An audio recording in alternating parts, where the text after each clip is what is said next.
Mabilisang legs and glutes workout sa bahay kahit walang equipment. First workout natin, bodyweight squats. 10 to 15 reps, tapos 4 sets. Ini-improve nito ang ating lower body muscles para ma-maintain din yung ating joint mobility at ma-improve yung ating posture. Yan, tapos rest ka ng 30 seconds, tapos proceed na sa second set. Second workout naman natin ay tinatawag na side kick out. Yan, kabilaan yan ha. Tapos 10 to 15 reps din, 4 sets. Okay na okay ito sa ating glutes muscles.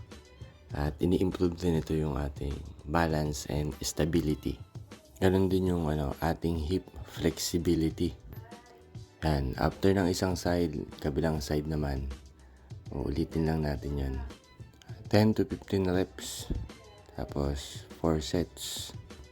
Yan, sapul na sapul dito yung ating glutes muscles.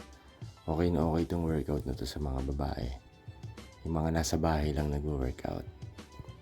Yan, itong last workout natin ay tinatawag na lunge or lunges. Yan, ganyan lang yung forma. Kabilaan din yan. 10 to 15 reps. Tapos ulitin lang natin ang 4 sets. Yan, effective tong workout na to. Hindi lang sa ating glutes. Tinatamaan din ito yung ating hamstrings tsaka quads.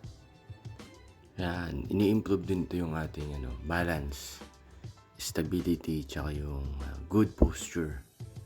Yan, kabilang side naman, ganun lang, ulitin lang din natin. 10 to 15 reps. Tapos, ulitin natin yun ng 4 sets. Yan, kung mapapansin nyo, yung left na talambakan ko, hindi nagpa-flat sa sahig. Yan, ganyan talaga yan.